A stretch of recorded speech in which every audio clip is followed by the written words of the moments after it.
Happy Thanksgiving. Yep. Just about close enough, right? Yeah. So during this time when we are acknowledging inwardly, we're acknowledging with our families and friends, the people that in the grocery store, sharing the purchasing of potatoes, acknowledging gratitude all across our country. It's a beautiful, beautiful week. Everything we hold in mind becomes our reality. Mayor Baba was an Eastern teacher who came to the United States and set up a community or two to share his teachings. And one of the things, he's the Don't Worry, Be Happy guy. He didn't sing the song. I'm pretty sure he didn't even write the song, but somebody took his words and created the song that we love to sing. But he had a third part to that Don't Worry, Be Happy. Take action, which somehow was left out of the song, but it's a very important part.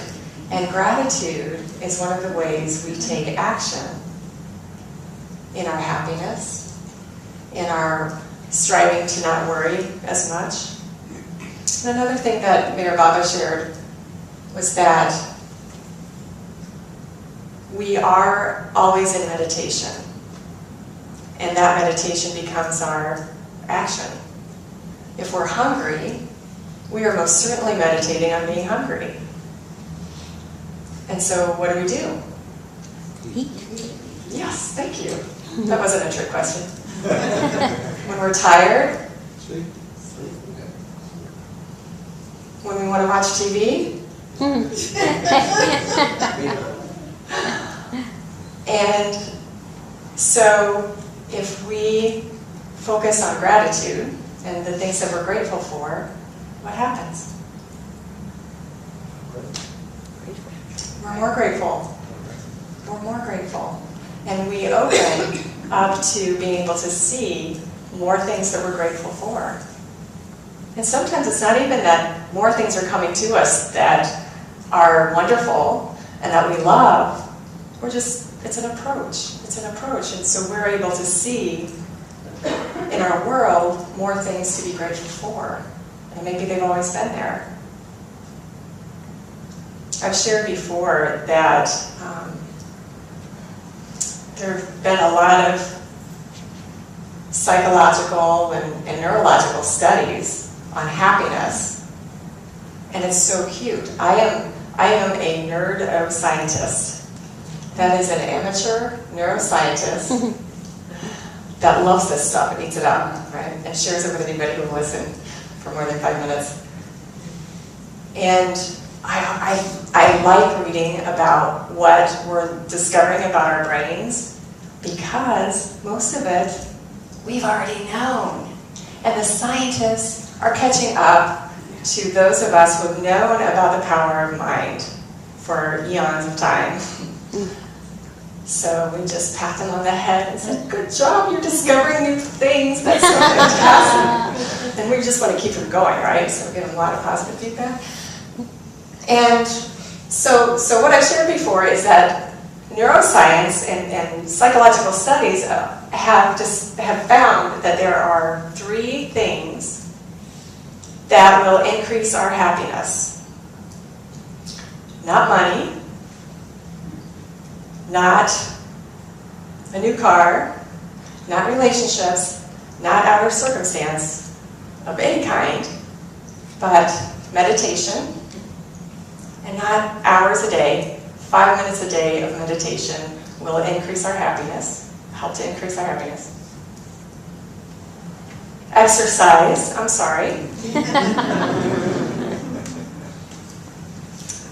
And gratitude.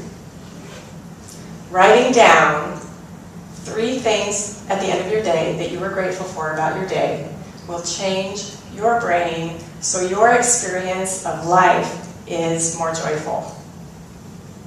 You feel happier even if nothing on the outside changes. That's not so bad, right? Sounds easy enough. because we're coming into this week, starting this week of Thanksgiving, I want us to have a tool that we can use to help put into action that gratitude. And it's great to share gratitude with our friends and family, our pets. To say, hey, I'm grateful for you, I'm grateful for our family, I'm grateful for our friendship, I'm grateful for our companionship. That's awesome. But there's something else that we can do as well to make gratitude more a part of who we are. Rick Hansen is a psychologist and author. He wrote a book called Buddha's Brain, the Neuroscience of Happiness. And I'm going to read to you a process that we went through in our meditation time that Rick Hansen talks about in his work. The brain is like Velcro for negative experiences, but Teflon for positive experiences. Now we're just talking about the brain, the organ that your head carries around with it all day long. We're not talking about mind, we're not talking about consciousness, we're not talking about free will. We're just talking about what the brain is wired to do based on thousands of years of human evolution that got us where we are today. There's a reason our brain is set up like that. So the brain is like Velcro for negative experiences, but Teflon for positive experiences. For most of us, as we go through the day, most of the moments in life are either neutral or positive. The problem is that neutral or positive moments get remembered with standard memory systems, which is to say, they're mostly in and out. Teflon, in and out. Cook your eggs, wash it off, it's done. But negative experiences are instantly registered and intensely focused on based on the negativity bias of the brain, that organ in our heads. They get stored in what's called implicit memory, not so much memory for events like what I did on my summer vacation, but rather the feeling of being alive. And that implicit memory bank gets shaded in a darker and darker way by the slowly accumulating residue of negative experiences. This gets better. Hang in there. He's just talking about how the brain is wired. The brain is wired to keep us safe. Evolutionarily speaking, the brain is wired to keep us safe. That's what it does when we're not paying attention. So if there's a negative experience, the brain registers that and says, oh no, I don't want to feel that again. So I'm going to focus on it and make sure that doesn't happen again. Which isn't possible in our world where things are happening all the time, all day, but it gets stored in there nonetheless when we're on automatic. Okay?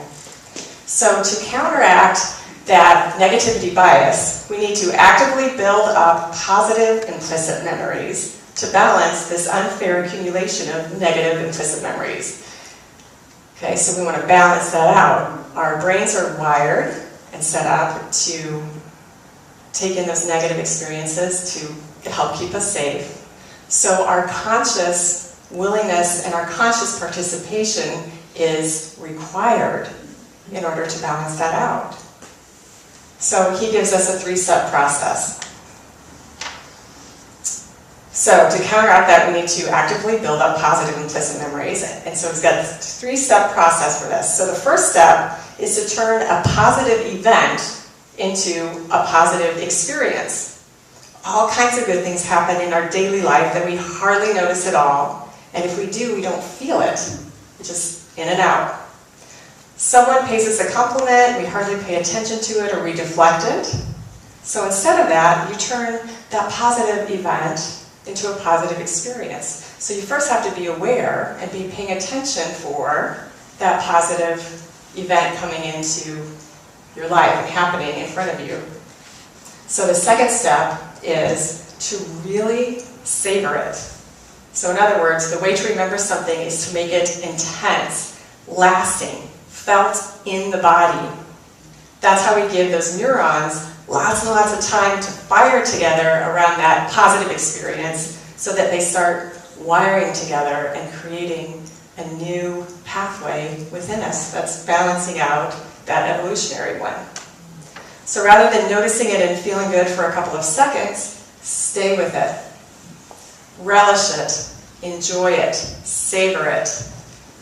Not for a couple of seconds, but for 10, 20, 30 seconds. We did that in our meditation. We took that person, situation, experience that we're grateful for, and we allowed it to land in our bodies using a whole different system of memory and weaving it into our beingness, weaving it into who we are, so that we get to walk away with that upliftment, feeling good.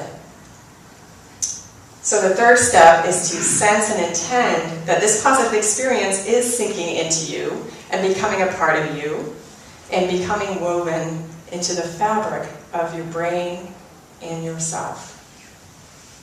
Making it real, making it grounded.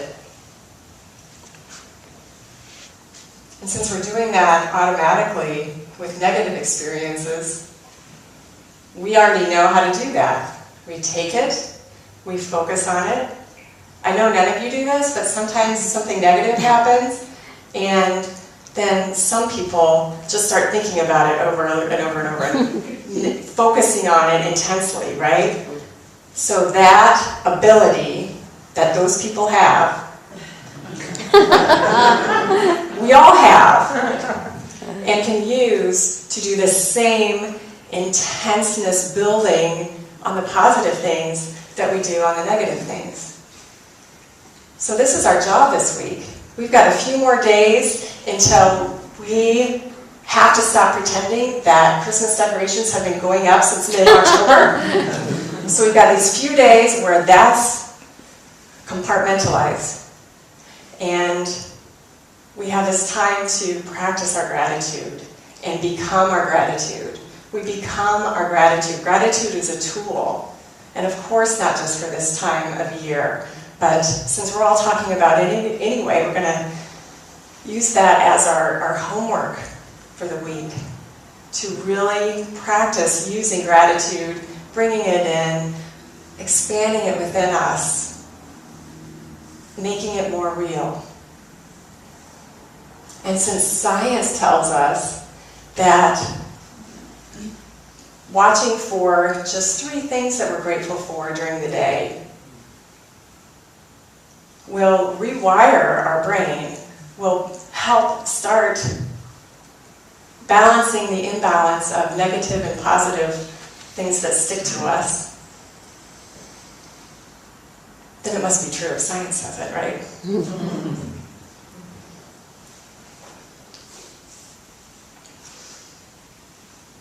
So, what we've known before science came up with all these brilliant concepts, what we've known is that gratitude helps lift us. There's a beautiful process that we're going to be doing at our Thanksgiving Eve service. It's a responsive reading, and it's all about the times when Jesus gave thanks before any miracle that he performed. And so part of that was a demonstration to others, because he was a teacher. Part of that was putting himself in that state of mind of, you know, I'm just a messenger here. Thank you, God, that you're the one making this happen.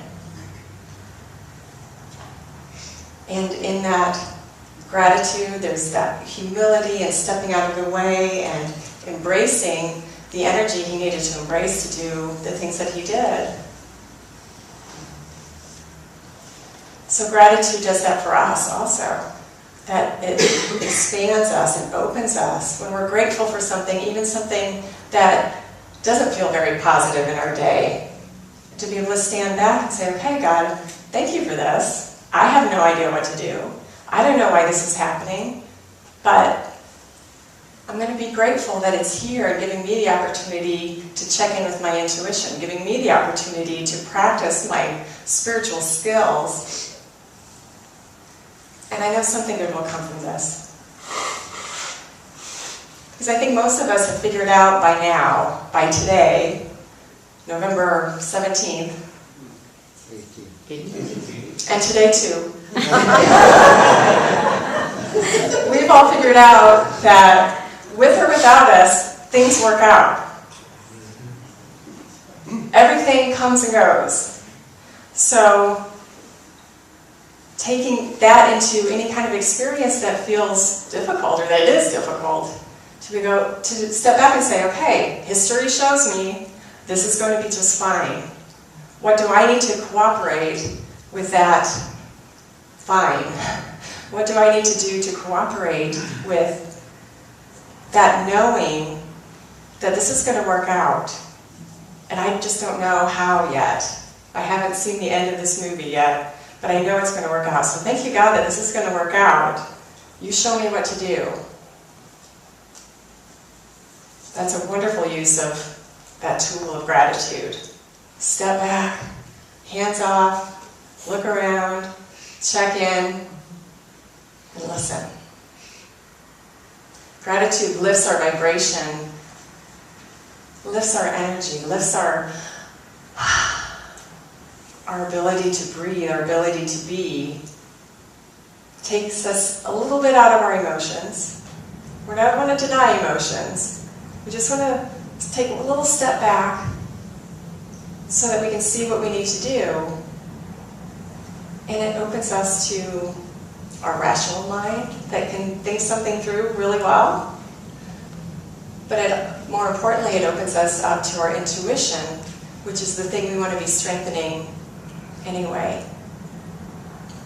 Do you know that in my neuroscience spare time, I read, and I wish I could remember where I read this, I read that the human brain has not evolved for centuries. It looks the same as it did centuries ago. And it's interesting because we've evolved outwardly in a lot of ways, right? We have cars that we drive, we have cars that we don't drive, we've got phones, we've got all this stuff, we've got all this creativity that's happening, all this creation. You would think that would evolve the brain. But that's just what the human mind is for, is to create and to figure things out and to problem solve and to have relationships and to be able to fly across the world and do all the things. That is simply the capacity of the brain. So that capacity has increased its output, but it has not changed the actual brain. So my theory, which no one has printed in a neuroscience book yet, but my theory is that our next step in evolution is developing the intuition. And the more we develop that intuition, our physical brains will have to change. Because our intuition is not a physical part of us, but it is. It's an energetic part of us, and they haven't figured out how to measure that yet. We'll just keep sending them good vibes. Thank you, neuroscience, for figuring this out. Somebody get a seed planted in their heads. But they will. So our next step in evolution is to tap into that intuition, and gratitude is a way that we can use to practice tapping into that intuition because it gets us out of the drama. I had a friend, this was years ago, who was in a job and she kept hearing these whispers around her, these whispers of coworkers and these whispers of, glances by her supervisor, and she was definitely getting the feeling that something was up and that she was going to lose her job. And so she processed her grief around that, even though nothing was actually happening. She processed that, and her supervisor set up a meeting with her. And she knew that was it. So she was driving to work on the way to this meeting. And the whole time she was saying, "Thank you, God. Thank you, God. I think I kind of know what's happening here. I think I know why. I think I understand the dynamics of the office and that I'm not a fit there, but I'm still scared. This is still a hard meeting to go to, so thank you, God.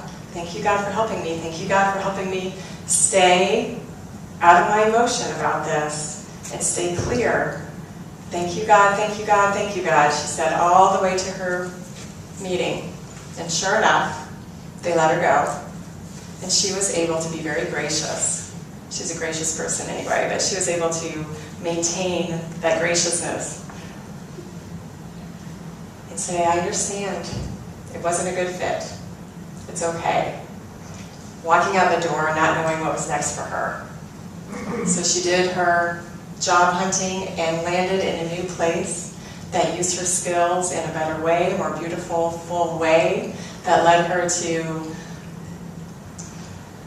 positive experiences and progress in her career that she wouldn't have had access to in that position.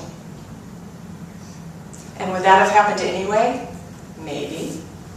But did she make it a lot easier for herself through her gratitude?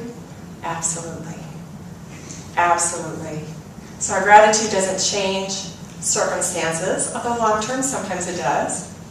Because if gratitude is going to help us see that, hey, this isn't for me, I need to be somewhere else, then sometimes it does change our outer situation, but more importantly, it changes our inside. It lifts us up. And then when we're at the grocery store buying our yams and sweet potatoes, for those of you who even know the difference between those, I think it's like chicken and the egg, yam, sweet potato. We are lifting ourselves up, but we are touching into all those people around us and lifting them up through that energy that vibrates out from us wherever we're at. Whatever state of mind we are in, that is vibrating out from us, touching other people. And you know it, because you feel a person who's having a grumpy day, they walk into the room, and you go, yeah, am I going to stay away from that person today, or am I going to go ask what's up? Because there is something definitely up, because you can feel it, you can see it. You can see that person who enters the room who is radiant, and just go, wow, I just need to go say hi, or I'm just grateful that this person exists, because whatever they're giving out, it feels good.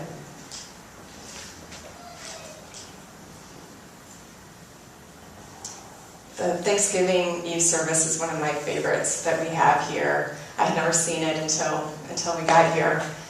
And our part of the process is lighting candles. Each person gets to come up and light a candle and say aloud what they're grateful for, and then put the candle in a box of sand that is up here at the front of the sanctuary, so that by the time everyone has gone through, there's all these candles up here lighting the whole room.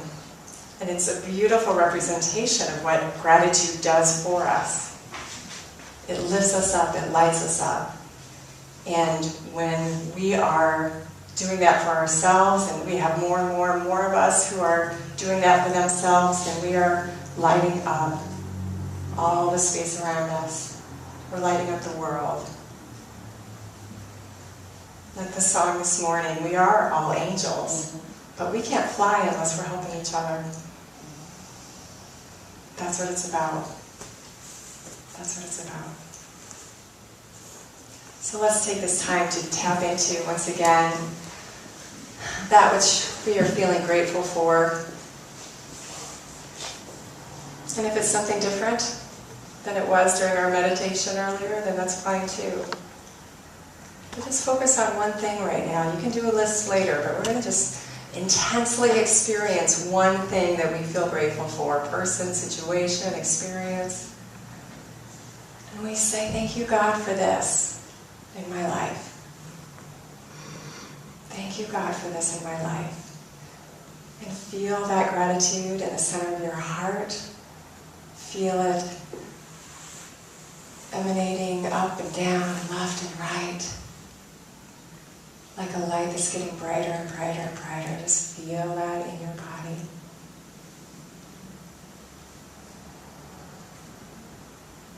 Let it soak into every cell.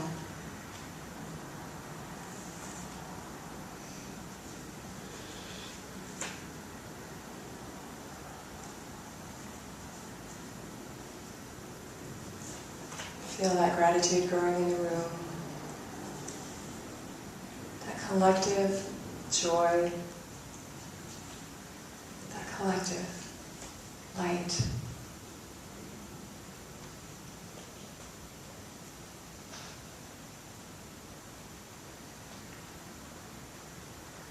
us send this love light of gratitude to our Thanksgiving Day, filling the space we're going to be in, touching whoever's going to be around us, whether we're home alone enjoying a quiet day or surrounded by our friends and family and pets. We just let this light shine on that day, morning to night.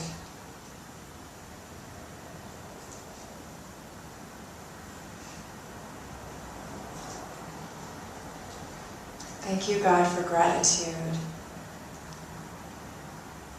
A new sense of gratitude, a new sense that it's a tool that we can use 24/7, 365 days out of the year.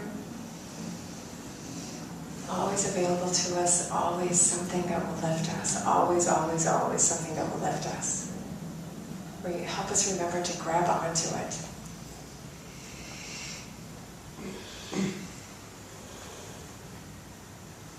Thank you, thank you, thank you, God. And so it is. Amen. Prepare ourselves now for this time of meditation by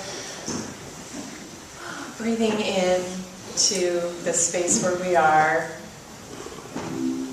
allowing mind, body to relax, be open to the connecting energy of each of us.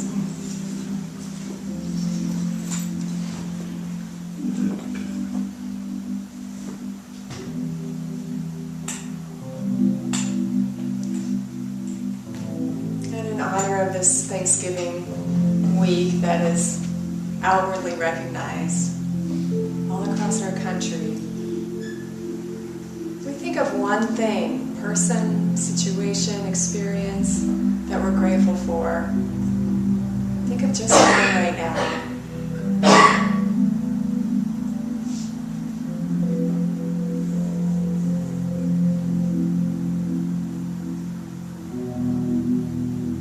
Gratitude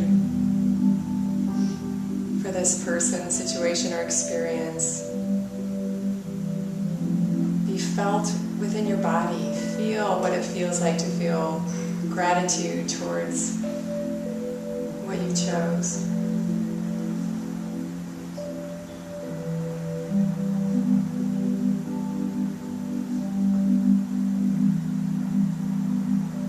Let's say a little prayer. I am so grateful for this person, this experience, this situation, because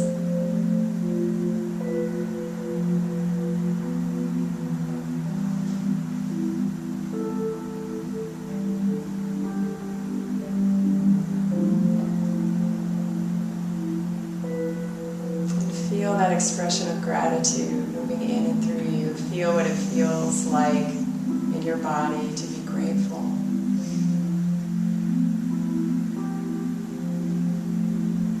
Feel the joy that this person, situation, or experience brings to you.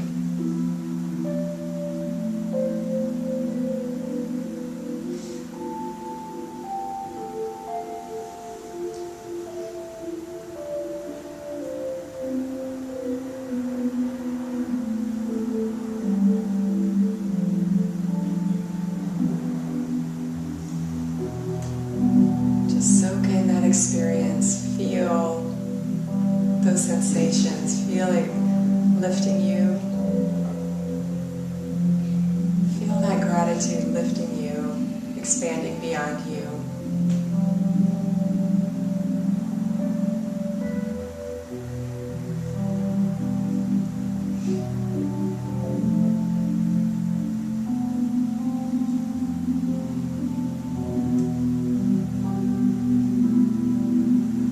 Feel that joy and gratitude in your experience within of that person or that situation or experience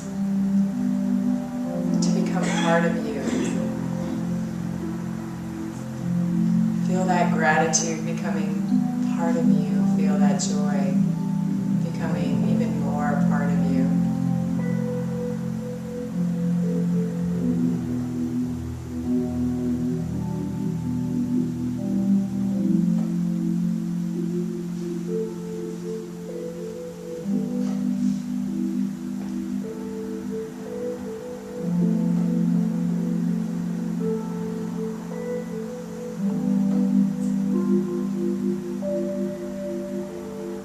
That light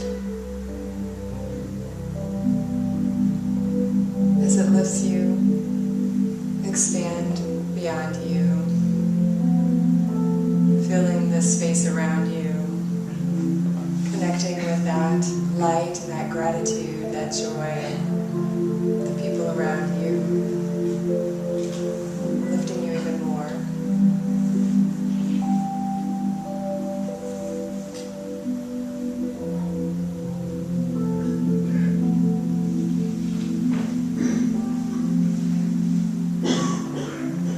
That song we experienced today, that we are all angels, but we only fly as we support each other. That's what our light does. As we lift ourselves,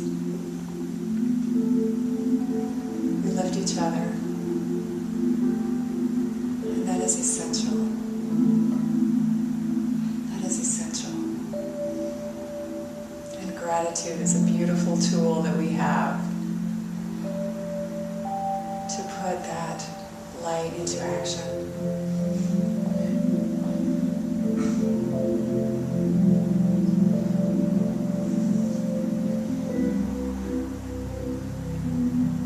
So once again we say thank you, God, for this experience, this person in my life, this situation that I'm grateful for.